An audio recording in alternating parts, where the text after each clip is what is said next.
قصہ تین بھائیوں کا روایت ہے ابن عساکر سے کہ صدیقہ بن یزید نے ملک طرابلس میں 3 قبریں بلند زمین پر دیکھیں۔ پہلی قبر پر لکھا تھا زندگی کا آرام وہ شخص نہیں پا سکتا جس کو یقین ہے کہ موت آئے گی اور ہمارے ملک ہم سے چھین لے گی اور قبر میں ہم کو سلا دے گی۔ دوسری قبر پر لکھا تھا زندگی کا آرام وہ نہیں پا سکتا جس کو یقین ہے کہ ذرے ذرے کا سوال ہوگا اور اپنے کیے کا بدلہ پائے گا۔ تیسری قبر پر لکھا تھا کہ زندگی کا آرام وہ نہیں پا سکتا جس کو یقین ہے کہ قبر ہماری جوانی کو خاک میں ملا دے گی اور ہمارے چہرے اور تمام اعضاء کو ریزہ ریزہ کر دے گی۔ یہ دیکھ کر مجھ کو تعجب ہوا اور میں اس کے قریب والی آبادی میں گیا۔ ایک بوڑھے سے میں نے ان قبروں کی حالت دریافت کی۔ اس نے کہا 3 بھائی تھے، ایک ان میں سے بادشاہ کا ملازم تھا اور لشکر کا سپہ سالار تھا، دوسرا مالدار سوداگر تھا، تیسرا درویش تھا اور رات دن عبادت کرتا تھا۔ جب اس درویش کے انتقال کا وقت آیا تو اس کے دونوں بھائی اس کے پاس آئے اور کہنے لگے اگر تم کو کچھ وصیت کرنی ہے تو کرو۔ اس نے جواب دیا کہ نہ میرے پاس مال ہے، نہ مجھ پر کسی کا قرض ہے، نہ میرے پاس کچھ اسباب ہے، لیکن تم سے اس بات پر اقرار لیتا ہوں جب میں مر جاؤں تو اس ٹیلے پر دفن کرنا اور میری قبر پر لکھ دینا کہ زندگی کا آرام وہ نہیں پا سکتا جس کو یقین ہے کہ ذرے ذرے کا سوال ہوگا اور اپنے کیے کا بدلہ پائے گا۔ اس کے بعد 3 دن تک برابر میری قبر کی زیارت کرنا، اس سے تم کو نصیحت ملے گی۔ پھر بعد مرنے کے دونوں نے 3 دن تک برابر اس کی قبر کی زیارت کی۔ تیسرے دن سپہ سالار نے زیارت کر کے جانے کا ارادہ کیا تو قبر کے اندر سے دیوار گرنے کی آواز سنی۔ خوف سے کانپنے لگا اور ڈرتا ہوا مکان چلا گیا۔ رات کو اپنے بھائی کو خواب میں دیکھا اور پوچھا اے بھائی وہ کیسی آواز تھی؟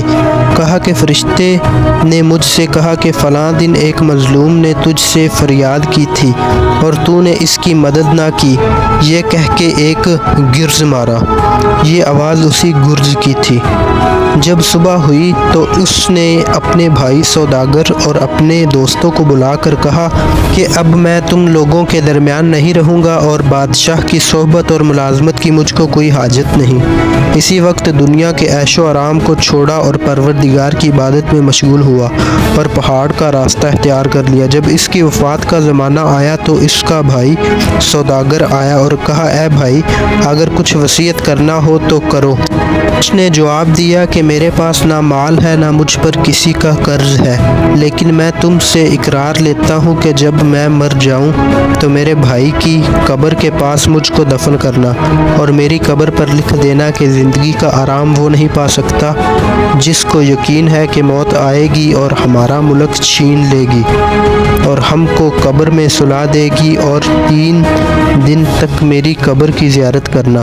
پھر جب اس نے انتقال کیا تو 3 دن تک قبر کی زیارت کی۔ جب تیسرے دن زیارت کر کے جانے کا ارادہ کیا تو قبر کے اندر سے ایک ایسی آواز سنی کہ اس کا ہوش اڑ گیا اور ڈرتا ہوا مکان پر آیا۔ رات کو خواب میں اپنے بھائی کو دیکھا اور پوچھا کہ تمہارا کیا حال ہے؟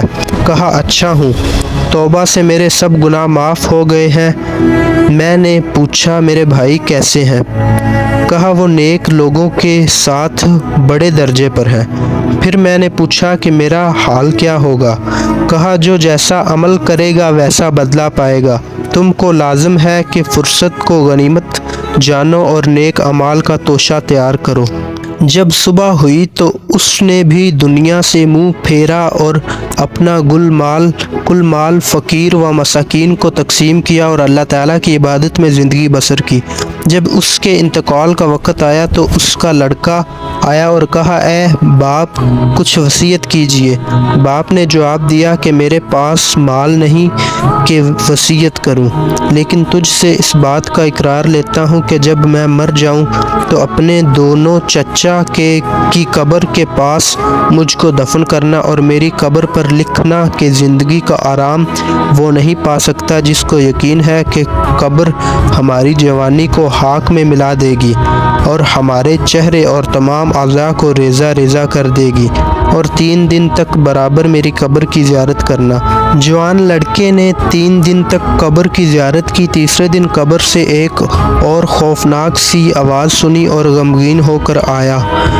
رات کو اپنے باپ کو خواب میں دیکھا۔ اس نے کہا کہ تو بھی جلد ہمارے پاس آئے گا، اپنے سفر کا سامان درست کر اور جس گھر میں تجھ کو آنا ہے اس کے واسطے مستعد ہو جا، اور دنیا داروں کے مانند بے فکر نہ ہو کہ موت کے وقت تجھ کو افسوس اور شرمندگی ہو۔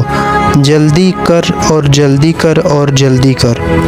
راوی بیان کرتا ہے کہ اس لڑکے نے جس رات کو یہ خواب دیکھا تھا، اس کی صبح کو میں اس کے پاس گیا۔ اس نے خواب کا حال مجھ سے بیان کیا اور کہا کہ میری زندگی کے 3 مہینے یا 3 دن باقی رہ گئے ہیں، کیونکہ باپ نے 3 بار مجھ سے تاکید کی۔ تیسرے دن اس نے گھر کے لوگوں کو جمع کیا اور سب سے رخصت ہوا اور قبلہ ہو کر کلمہ شہادت کہا اور انتقال کر گیا۔